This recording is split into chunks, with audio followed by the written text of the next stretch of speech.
Hello, Canucks fans. Welcome back to another episode of Canucks Conversation brought to you by Bet365. We're coming to you from the Pacific Toyota Dealer Studios. Visit shoptoyota.ca or visit your local Pacific Toyota dealer today. My name is Dave Quadrelli. I'm joined by Harmon Dial. Harmon, I must say, your Pacific Toyota Dealer Studio is looking new today. It's looking very nice. I like what you got going on here.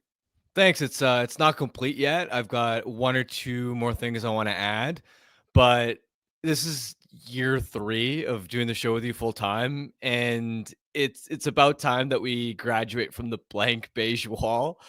Plus, I wanted to dunk on you in style today, so Hey, you succeeded, and that was the question Jacob and I were asking before we went to air. What was stopping us in recent years from using this space? We didn't know this space existed, but hey, we've got it now, and we're not going to ask questions about the past. We're going to move forward. That's going to be a theme on today's show because I don't want to talk about what I said about Jonathan Lekkerimäki last week. I'd appreciate if we left that. we're gonna have to talk about it. Of course, we are. Our opening segment today is brought to you by our friends over at Greta, which by now you know is a great spot to watch the big game. But did you know it's an even better spot for your upcoming party or event? If you need a venue for a team building or summer social event, check out Greta. And hey, if you're looking for a time to check out Greta, might we suggest October 11th? It is the first watch party of the year, October 11th, Canucks, Oilers.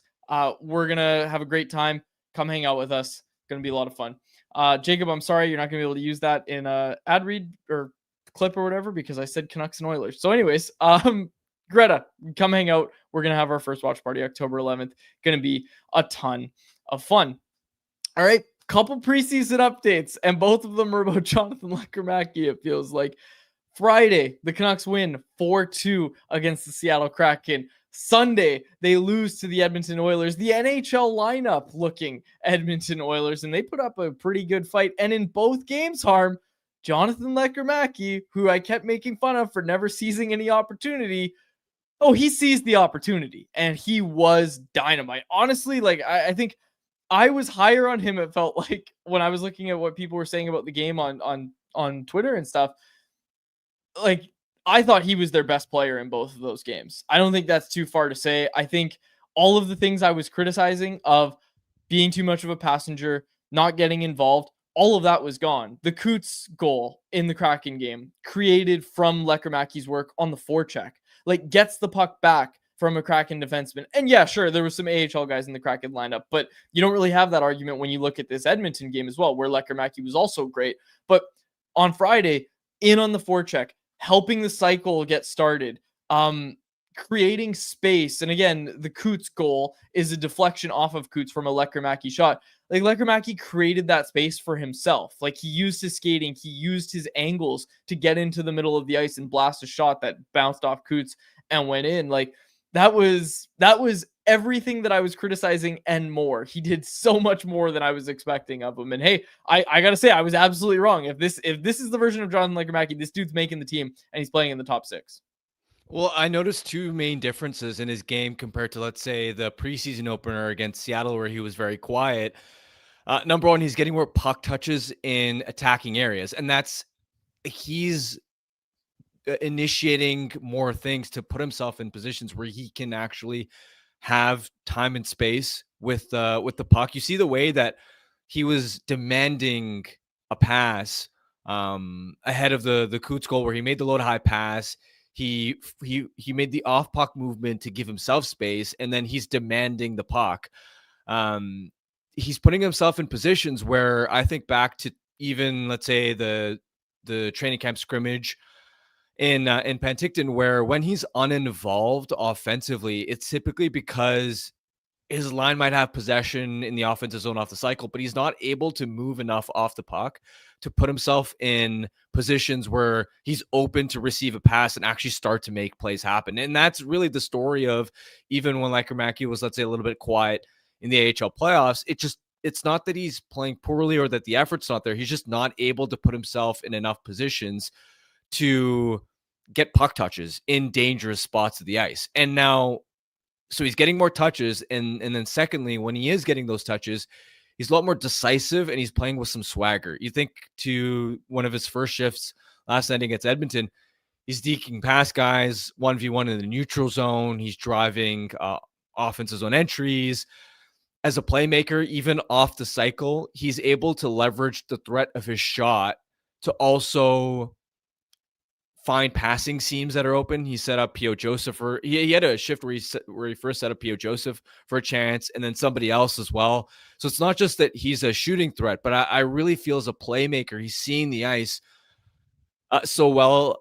The goal last night with the goaltender pulled, it's the quickness of the release, and watch how much velocity he's able to shoot the puck with, despite there basically being no backswing, right? Like there is no backswing, yet he's able to still generate a ton of power, and that helps him get the shot off that much quicker, which when you're making that kind of shot off an east-west pass, there's such little time for a goaltender to be able to move across, and then the accuracy, of course, to place it exactly where you want. He's so poised with the puck right now. You always notice that on the power play, even when he has maybe been quieter at 5-on-5 on the power play. You know, it's just how poised he is with the puck. Even in high pressure spots where it feels like defenders are closing in on him, he is so smart. He's cool as a cucumber. I think back to a play late in the first period. The Canucks, I think Hedl had been off for a penalty, so it was 4v4. The Canucks had just been hemmed in for a long defensive zone shift. Lekkerimäki finally got the puck just as both players were coming back on the ice to make it 5-on-5 again.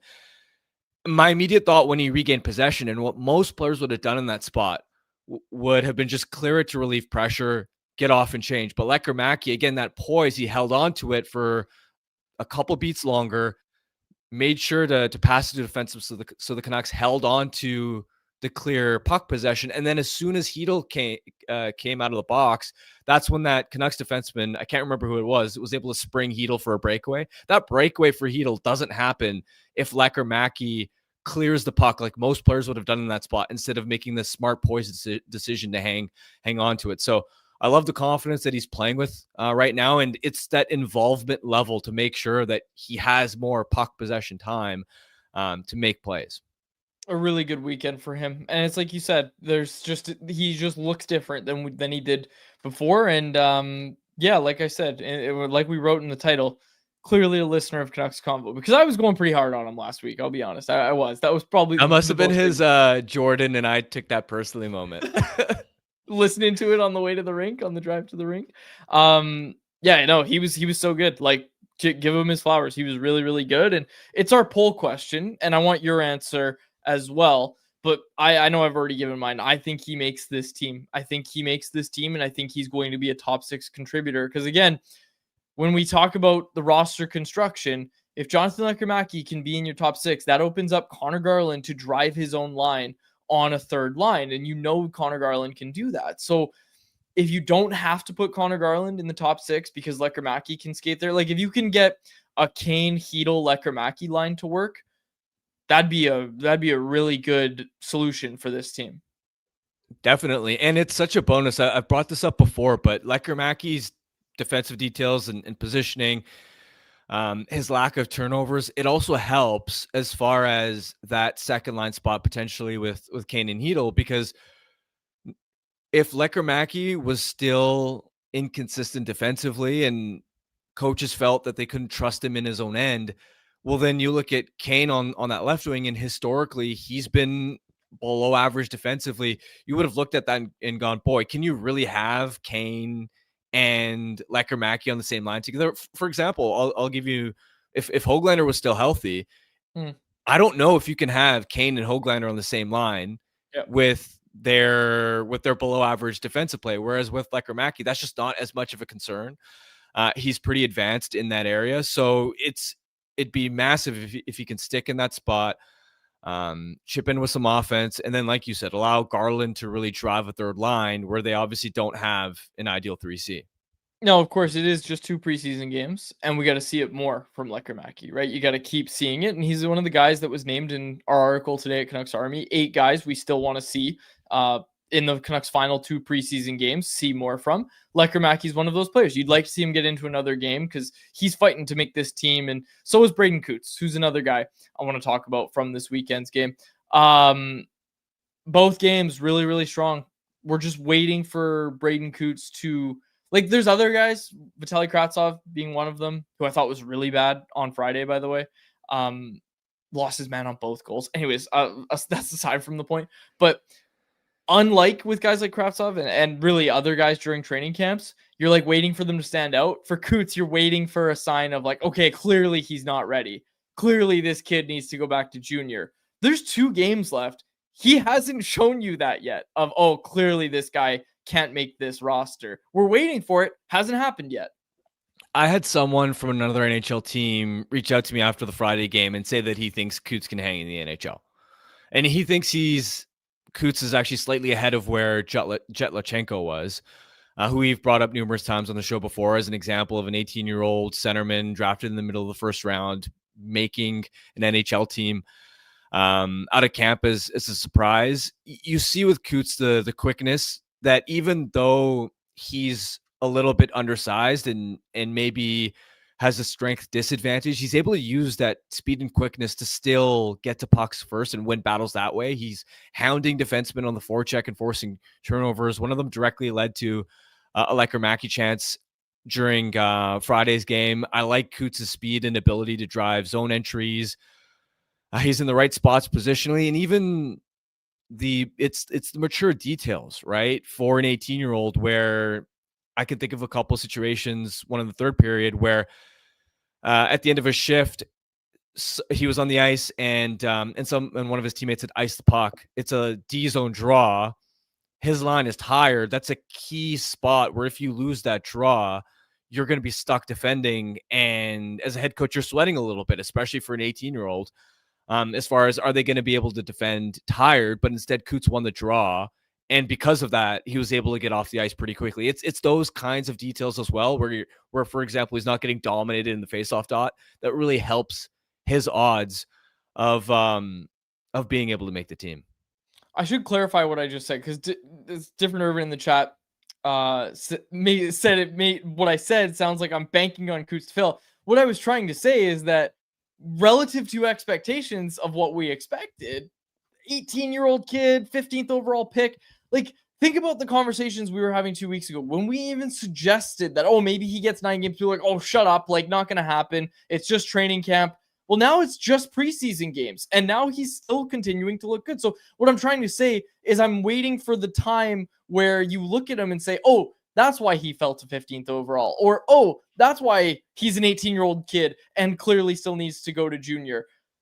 I haven't seen that yet. I'm saying this as a positive. I'm saying that I'm waiting for him. Again, not like, oh, I can't wait till he fails. I'm just saying my expectations were that, oh, okay, he's going to have to go back to junior. What I've seen, okay, put it this way. If I didn't know he was 18 and I didn't know, all this stuff about AHL rules and everything, I would look at him right now and say he should be on the NHL roster based on what I've seen. That's the honest truth. Definitely. And also to take a big picture perspective on this too, how good do you feel about the Canucks having kept that pick and drafted him as opposed to, let's say, having panicked and traded him for somebody like Pavel Zacha? Yeah. And this is why when we reviewed the Canucks offseason, we were sort of grading them on a curve where, yeah, they didn't accomplish their stated goal of landing a top 6 centerman or just an elite forward in general, but it came with the context that swinging those types of trades were really difficult. And if you weren't able to land your ideal target, well, at least they didn't mortgage the future by trading that 15th pick, which in the lead up to the draft, a lot of us, myself included, thought that there was a better chance than not that they dealt that pick.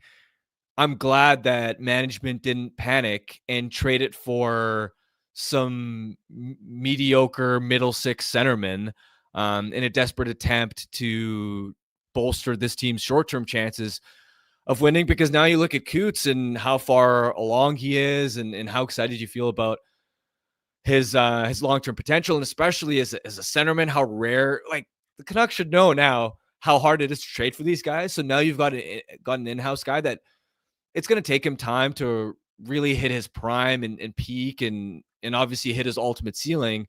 But in a few years, when he ultimately does do that, how valuable of a piece could he be to this organization? Yeah, absolutely.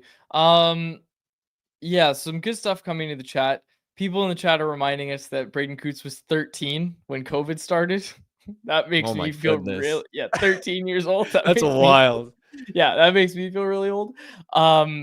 Yeah, it's kind of segueing into a conversation naturally about the 9 games, right?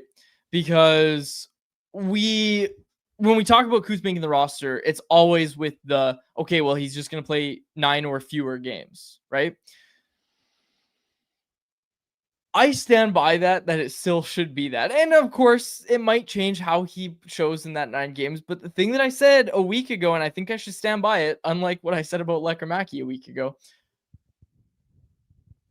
you're not going to see the effects of an 18-year-old kid playing in NHL games in the first month or first 2 months of an NHL season. You're going to see it later, and it's going to be harder for him later, and it's going to be a fall off that might, that might hurt him in the long run, right? So that's what we have to keep at the forefront is, okay, what's the best thing for this player? And I don't know if staying for a full season is like, I'm trying to think of like comparables of guys who have done this right after being drafted, playing the NHL. Like, was McCann right away, Jared McCann, or did he spend a year in junior I after think being he drafted? spent his year in junior. I think it was his age 19 season. There was, I want to say, Nuge would have done it. Cole Sillinger. And I'm thinking of guys that, well, yeah, but I'm specifically trying to find guys that weren't top 10 picks.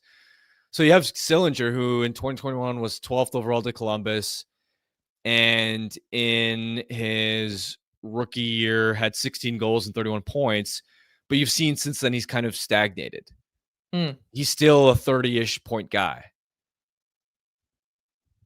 So, okay, yeah, I hear you. But also, Cole Sillinger might have just always been a 30-point guy. What do you think? What's your takeaway from that then? Like, are you saying Cole Sillinger was stagnated because he played too early? Well, for me, I would be worried about stunting his offensive growth, right?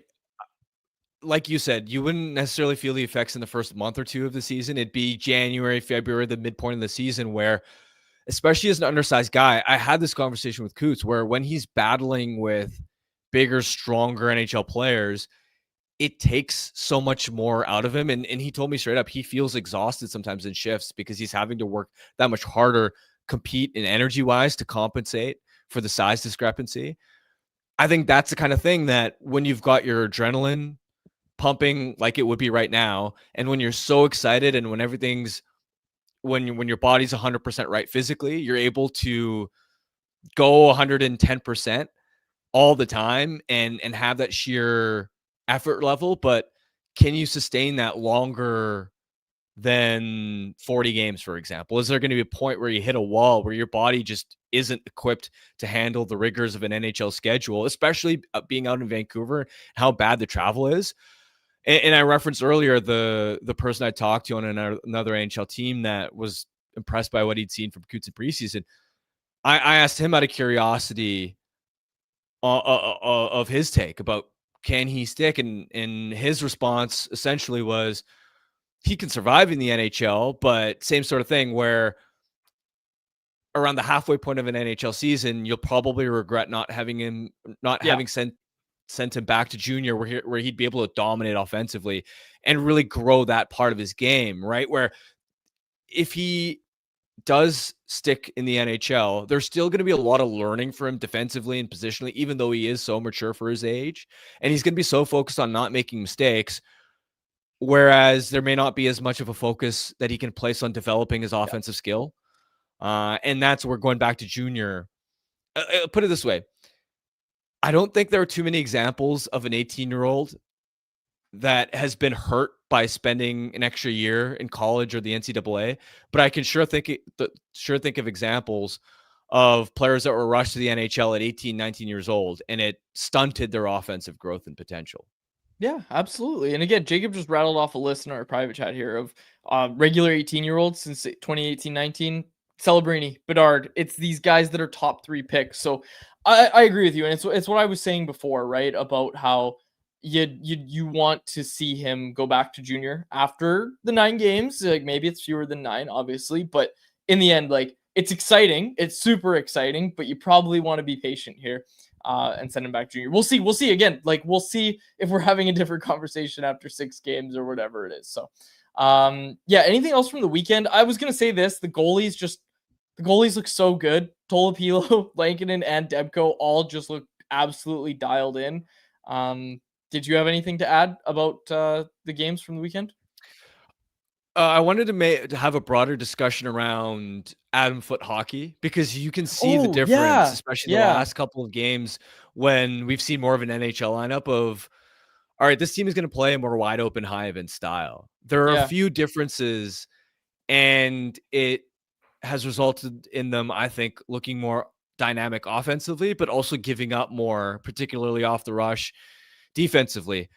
There are a bunch of tweaks. We can talk about them. Some of them we reference in camp. The one I like the most, the tweak that I'm highest on is the Canucks having an F3 high in the offensive zone more often when they have control of the puck. You look at that Coots goal against Seattle, for example. This is one of my only complaints last year of Rick Tocchet is I felt that their offensive zone strategy was very, very rudimentary. It was too static, not enough movement. It was too much of win the puck back on the forecheck, pass it back to the point. All three of your forwards crash the net, and then you're just spamming point shots, hoping for deflections, tips, rebounds, screens, that kind of thing. Well, when you look at that Coots goal against Seattle, which he deflected, it was Lekkerimäki making the low to high pass, but instead of circling to the slot and having all three of your forwards just jam packing the middle of the ice, he peeled high, and you essentially had 3 players at the point at the blue line, and then he was able to attack dynamically downhill, and I like that because it spreads the offensive zone out a little bit. Whereas when you have all 3 of your forwards kind of crashing the net, it's tougher to get shots through the slot area in general. You're not gonna have passing options to get many inner slot chances. There was another example in the first period of that Friday game too, where Besser came up to the right point, and it forced Seattle's defensive structure to kind of open up a little bit rather than they're all concentrated in the middle of the ice as well. Now, if you have 3 players high, they have to pressure. They have to send pressure high, which means you got more space down low to work with. And so Besser sent a pass down low to, I think it was Evander Kane behind the net, who quickly popped it in front to Pettersson for a scoring chance. So I really like that extra bit of movement and encouraging a forward to come high and play off of the defenseman. Did you see the clip in Philly of Matvey Mishkov working with Yogi Svechkovsky on passing to the point?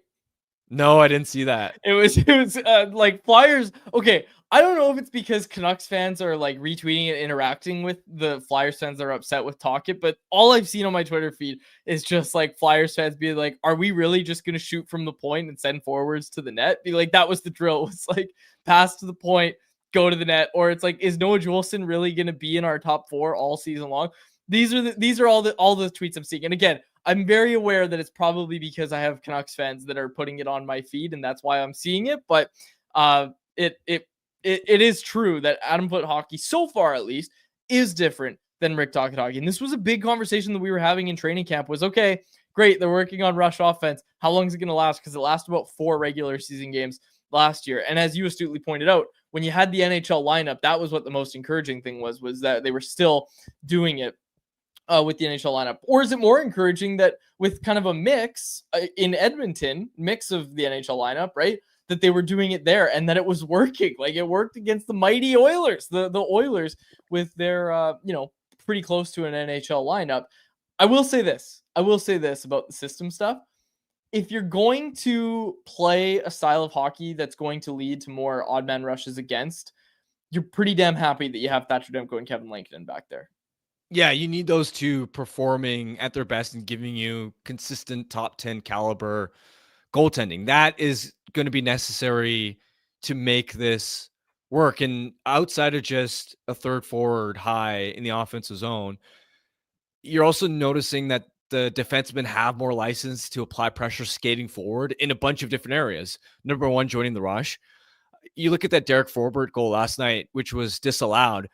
it started as a pretty unexciting 2-on-2 sequence where I believe Hedl had the puck, but then it was Forbort sprinting up the ice to join and turning it into a 3-on-2 opportunity. He drives the net, and ultimately it was ruled that he pushed Skinner's pad into the net, but that's a grade A chance that otherwise wouldn't have been created if he hadn't stepped up. Hronek off the post had a chance in the Seattle game on Friday. Again, a non-Quinn Hughes defenseman aggressively sprinting up the ice to be that second layer threat offensively, and even on the pinches, right? Yeah. Even under Talked Hockey, the defenseman did pinch, but it's extra aggressive, I've noticed. The Ratu goal, which, by the way, nasty. What a nasty shot by him, and he needed that after a pretty quiet start to camp and preseason. It started with an aggressive Hronek pinch, keeping a play alive, and Hronek especially was doing that time in, time out. So was DPD. The key to making that work is going to be having your forwards reload to make sure they're covering for the defenseman. A couple times they did it correctly. Once Sherwood didn't reload, and it led to a 2-on-1 chance back the other way. And if you're just casually watching, you might look at that and say, well, why is Hronek that far up the ice? But you watch the playback.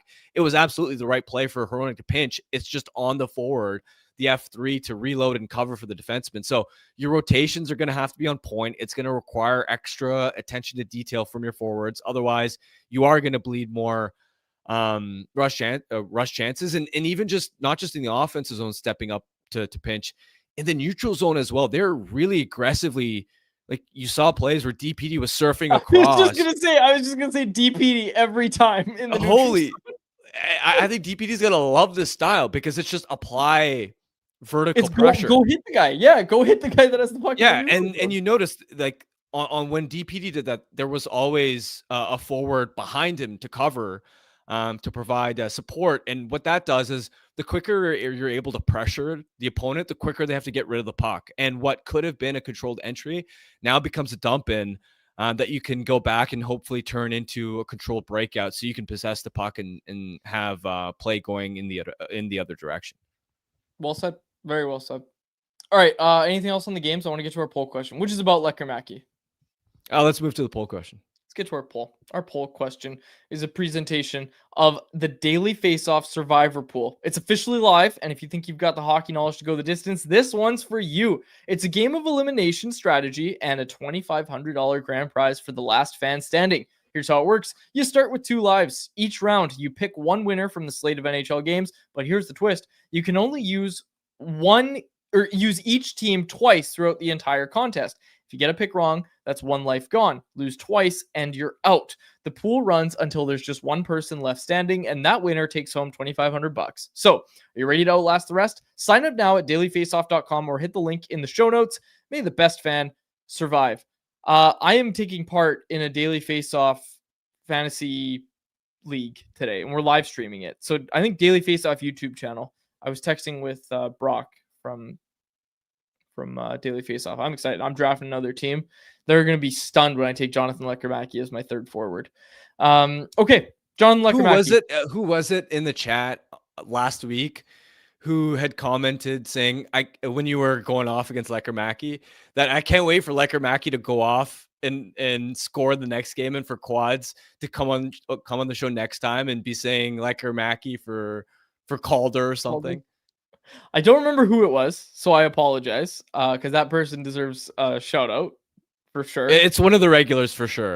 It was definitely one of the regulars, and I'm thinking in the next 20 seconds they're gonna claim themselves and they're gonna get their shout out. But yes, it wasn't just that he scored. Okay, it wasn't just that he scored. Obviously, it's that he was doing all the stuff off puck. It was that he took advantage of the opportunity. That's what I was saying. In the grand scheme of things, go back and watch the tape. I was pretty measured in my criticism of him. All I said is that it's disappointing for a guy who scored 19 goals in the AHL last year, a 15th overall pick, to come into training camp and just be absolutely quiet once again and not seize the opportunity when he's given the opportunity to play in the top 6. And hey, I'm not saying he listened, but hopefully someone got in his ear and said the same thing that I was saying. Maybe a coach sat him down and said, hey, like, what are you doing? You got to start seizing the opportunity. And that's what he did. It was one preseason game, Quads. It was one underwhelming preseason game. Oh, No, okay, first of all, no, it was 2. He was in 2 preseason games, and it was a bad camp before that, and it was a quiet scrimmage. Don't give me that. Dude, I think we had this conversation after the first preseason game. I think it was 2. I'm pretty sure it was after 1. But the point being, you don't freak out after camp and I do. 1 preseason That's game. the thing. I do. Especially when, not to rehash it, but he's 21. Even if he fades now and has to go back to the A, it's not the end of the world with respect to his long-term development. But also, all right, this was with the context of Braden Coots standing out, and all I was saying was that Braden Coots is allowed to goes and seizes the opportunity. Yeah, but Coots, an 18-year-old doing that is rare. It doesn't happen very often. Yeah, that's fair. Yeah, that's fair. That's fair. I was probably look. I'm not saying I was right about Lekkerimäki, obviously, but I just wanted to make sure we gave him his flowers. And yeah, I was wrong. I'll say it. Okay, I was wrong about Lekkerimäki, I think. And okay, now let's go to our poll question. Did I do the read already? Yeah, I did. Okay, our poll question: will Jonathan Lekkerimäki be in the Canucks opening night lineup? 74% say yes. 26% say no. I say absolutely yes. Like, and I hope in the top 6. Like, I hope I hope they're able to put Connor Garland on the third line, and I hope that they're able to have 3 really strong lines because of how good Lekkerimäki was in these last 2 games and how good he can continue to be, hopefully. So yeah, I'm saying yes. Well, he's also just their highest ceiling option among all the players on the bubble who are aspiring to make this team, and especially with Höglander out, this team needs more offensive drivers. He deserves that opportunity. We'll see if he's able to carry the momentum of the last couple of preseason games to the games that actually count once the regular season starts. But at this rate, the confidence that he's playing with, he definitely deserves an opportunity to be part of the opening night lineup. Yeah, no, of course. Yeah, I absolutely agree with you. And again, 2 preseason games left to figure out if that's going to be the case. The first one is on Wednesday, and now I can't remember when the second one this week is. Friday. Edmonton at Vancouver. Yeah, that's gonna be a good one to kind of close out the preseason. So, yep. All right. Beyond our poll question, let's get to anyone else, which is presented by Pacific Toyota dealers and the Toyota Prius plug-in hybrid, a no-compromise approach to electric vehicles that offers the best of both worlds. Drive up to 72 kilometers on battery alone, seamlessly transition from electric mode to the gas engine for a combined range of 962 kilometers. No sacrifices when it comes to horsepower or style with its sleek, low, and wide exterior and sophisticated interior. Loaded with tech that's actually easy to use, plug in to recharge at home or at one of the over 2,000 public charging stations in BC alone. Now, you can lease a 2025 Prius plug-in hybrid SE from $99 weekly at 3.49% APR for 60 months with $3,800 down. And it includes a $3,000 discount. Visit shoptoyota.ca or your local Pacific Toyota dealer today. Dr. Haas asking if I drive a Prius. I do not, but I haven't been lucky enough to get my hands on one of these. But hey, I will say Priuses look a lot cooler than they used to. Oh, for sure. You see them on the road now, and you're like, since when did Priuses look cool? I literally had this thought a couple times where I pulled up behind a Prius, and they say Prius, and I was like, oh, Prius. Like, yeah, it's like the ultimate joke of the mid-2000s. I think Toyota will be okay with us saying this, is that Prius is, not the coolest looking car, but go look at the car I'm talking about right now. Seriously, Jacob, book a Prius on the show. Get one. You want me to book a car? It's up on screen. We can see the Prius from our friends at Toyota Pacific dealers. Yeah, like seriously, that's a nice looking vehicle. I would love to be driving one of these. Anyways, yeah. All right. Anyone else? Let's get to anyone else. What a sporting weekend it was, Harm. Okay. All 3 of us, I want to hear, what was your TV setup? I had Red Zone on my TV, so football, and then I had Big Inning, which is baseball's version of Red Zone, on my laptop, and that was kind of my trio, and then obviously Canucks later. But that was my trio during the day, and I totally missed the Ryder Cup because I watched the first 2 days of the Ryder Cup, and the US was so far down. I was like, oh, this isn't even a competition anymore. They made it interesting on the final day, but Europe came back, or not came back. Europe took care of business. They win the Ryder Cup. So I didn't even watch the Ryder Cup on Sunday, but what a day it was. I'm probably the worst person to ask about this because I don't watch the NFL. I don't watch golf. I was keeping up with the scores for the AL East games, Blue Jays That's so funny. and So Yankees.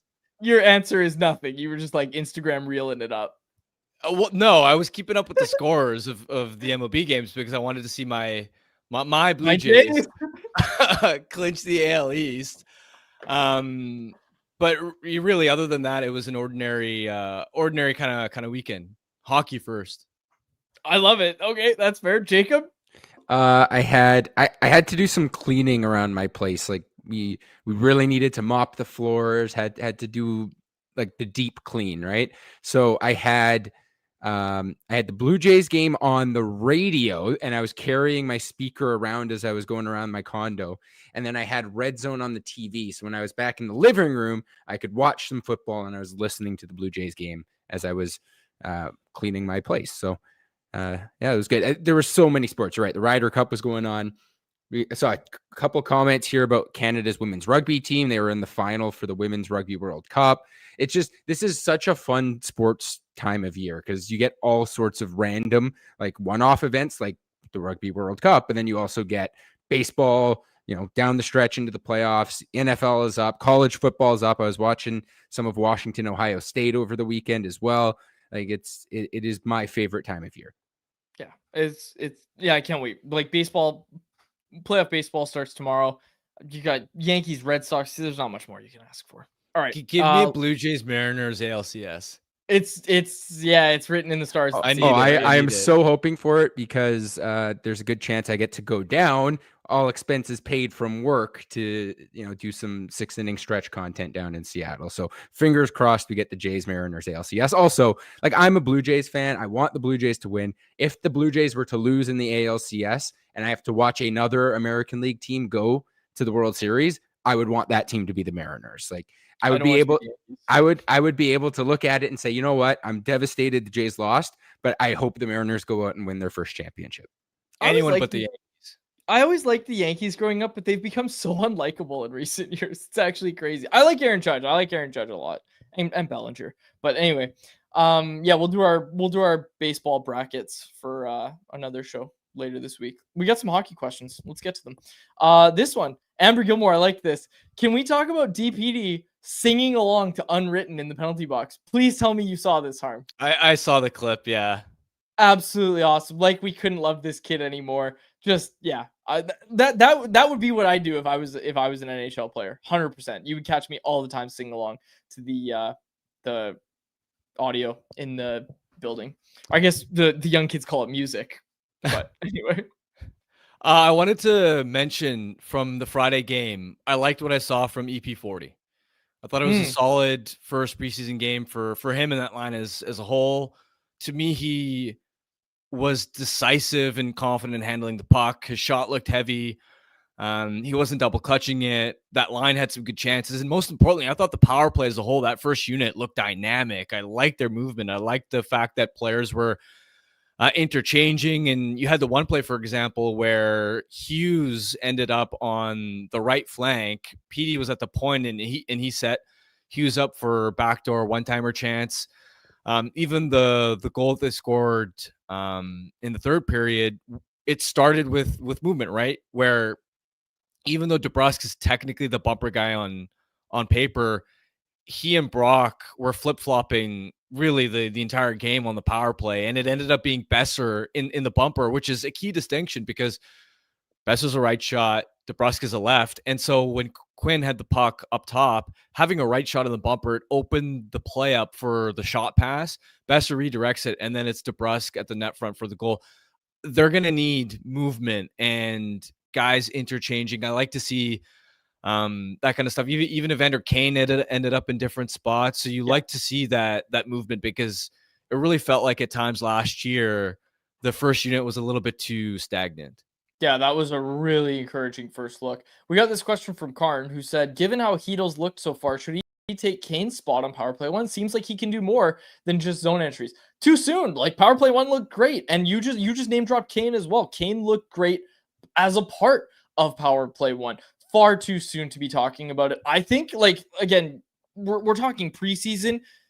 I said it before, and I will say it again, Karn. As soon as power play 1 goes through a dry spell, the first personnel change is going to be Hedl going on for Kane, I think. Or maybe Lekkerimäki. If he plays with this level of confidence, I want to see that shot on the left flank. And there's another thing, like power play 2, we don't talk about them much, obviously, but like you're gonna have Hedl there. And another factor of Lekkerimäki cracking this roster and this lineup is you would really love to have that shot on power play 2. You really would. So yeah, I think that's a really important part to be discussing as well. Where did this go? I had one. Where'd it go? Oh yeah, 4 Canucks hit waivers today. Jiri Patera among them. I don't think anyone's going to get claimed, but on there today, Joel Labate, Mackenzie McEachern, defenseman Jimmy Schultz, and of course, our boy, Jiri Patera. Among the other cuts, they made 17 total cuts to their preseason roster today. Braden Coots is not one of them. Jonathan Lekkerimäki is not one of them. Danilo Klimovich, Aku Koskemvo, Ty Mueller, Vilmar Alriksson, Kirill Kudryavtsev, Chase Stillman, Henri Ravinskis, and Ty Young have all been assigned to Abbotsford. And then, released from PTOs and assigned to the Abbotsford Canucks. Joe Arnson, Jaden Lee, Chase Waters, Nikolai. How do you say this guy's last name? It's gotten me all camp. Nizov? What did we say? That's what I'd guess, but I don't know for sure. Okay, and then Parker Alkos returned to his junior club. So those were the roster moves today for the Canucks. Jim Rutherford was on the 100% Hockey podcast, and he said an interesting thing. I found it interesting because it came now. He said they would feel more comfortable about their team, Canucks, of course, more comfortable about their team if they could upgrade at second line center. Again, nothing new, but interesting that he says it now. I think. I didn't find that. I think that's just obvious. Okay, fair enough. I just thought, okay, fair enough. Maybe I don't think it necessarily. I think what you're maybe insinuating is that they're still looking, and the fact that their season's about to start. But I think we all know that they've been hunting a center for a while, and I just assumed that they're going to continue turning over every stone they can to land an upgrade at center. And obviously if the team gets off to a good start and some teams fall out of the race pretty quickly, that's what the organization is probably banking on to help land another centerman. Elias Lindholm, bring him home. Okay, last thing for me. JT Miller, did you see this today? Scary looking injury at Rangers practice. Dives for a loose puck. And do you call this a non-contact injury? Like, all he did was make contact with the ice and the puck. He extends, he lays out. Did you see the video or no? No, I didn't get a chance to see it. So he extends for a loose puck and he kind of dives at it. And it looks like he gets there, but then he's super slow to get up, clearly favoring his leg, and then he hobbles off the ice. Like, he was on his own power. It wasn't as bad as Barkov, where he needs to get helped off with 2 guys on each arm. He gets off by himself, but still looked really, really bad. Mike Sullivan didn't have an update, just said he's going to be evaluated. That's hopefully it's a bullet dodge, but it did not look good. I thought when I saw the video, it did not look good for Miller. Hopefully it's a bullet dodge. Hopefully it's nothing. Obviously that's an interesting one to pay attention to, as Miller, who was named captain of the Rangers just recently, visits the Canucks. What day? Late October 28th, I think it was. Where'd it go? Yeah, October 28th. The Rangers visit the Canucks. So hopefully Miller's there, and we have the video of it here. But you see what I mean, right, Harm? Look, he's a little slow to get up, and it looked like he tweaked something there for sure. Yeah, it looks like he tweaked something. But hopefully, sometimes you can feel that, and then it goes away. Hopefully that goes away. And S. Little Boston says, yes, that's not in contact. Contact is if it's with another person. I wasn't sure if one of his teammates bumped him when he was on the ground, when he extended, but that video was just no. That is a total non-contact injury. So hopefully he's okay. All right. Anything else? Either of you? I'm good. Beautiful. Let's get to our Bet365 bet of the day. Jacob, how are we looking on feud surveys? A little low. We do need some more. It's in the description on YouTube, on Facebook, on the audio podcast, whether you're on Apple or Spotify, wherever. In the description, please fill out the survey. It would be nice to have everything full by tomorrow so that we are good to go for Thursday. No show tomorrow, but we will be back. Yes, no show tomorrow. Which is why I want you guys tonight to get that survey filled out so that I'm not panicking on Wednesday having to send it out to the public on Twitter. We don't like doing that. Yeah, tomorrow, National Day for Truth and Reconciliation. No show. Believe the Canucks practice tomorrow, so we'll be updating that on CanucksArmy.com, but no show from us. And then we'll be back Wednesday and then Thursday, Family Feud. So fill out that damn survey. Let's get to our Bet365 bet of the day. What football game is on tonight? Bengals, Broncos, Jets, Dolphins. Oof. Whoa. All right. Should we just take Jets money line? Do you like Jets money line, Harm? I think so. I think we're gonna do it. I wouldn't bet on that. I wouldn't touch that game with a 20-foot pole. It is gonna be a wild game. Both these games look so uninteresting. I have no clue. Can someone explain to me why the Jets have been terrible? Jacob, you want to take this one? For so long? I mean, there's just so many things. The Jets are just one of those franchises where, like, whether it's bad head coaching hires, they haven't had a quarterback. They've swung and missed with top 5 picks on multiple quarterbacks just for them to go off and be good elsewhere. Like Sam Darnold was terrible with the Jets, and he was really good in Minnesota last year, and he's really good in Seattle now. They're just the team that never seems to get anything right. And the last time they were in the playoffs was like right around when the Canucks went to the Cup final. Like when the Canucks were good and getting good.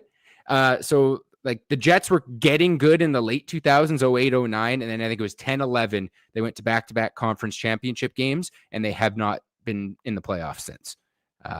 So yeah. Was that when Mark Sanchez was still quarterback? Mark Sanchez was their quarterback. Yeah, he was. That's wild. And he was not good. He was like a bottom half of the league quarterback. They just had a really good defense, and Rex Ryan was at the time a good head coach. But yeah, it's the franchise that never seems to figure it out. They're like the Buffalo Sabres, right? Which is insane when you're a New York team. Yes, it is. Well, even the Giants for the last 15 years have either won the Super Bowl or been one of the worst teams in the league, and very few years in between. Like, hey, Jackson Dart. Jackson Dart looks good, but like, yeah, both New York teams are pretty sad franchises. The only difference is the Giants mix in Super Bowls amongst their years of sadness.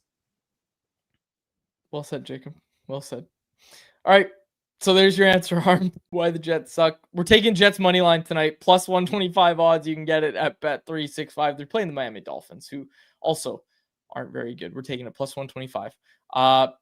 Wherever your bet is, it's never ordinary at Bet365. Download the app and get in on the game. Use the code NATION at Bet365. Must be 19 plus play. If you choose to play, please play responsibly. All right, we'll wrap it up there. For my co-host, Harman Dial, our technical producer, Jacob Lazar, my name is Dave Vergelli. Thanks so much for this episode of Canucks Conversation. Canucks Conversation is live Monday through Friday, every weekday at 2 p.m. over on the Canucks Army YouTube channel. Make sure you like, subscribe, and interact in the YouTube live chat every day with us, folks.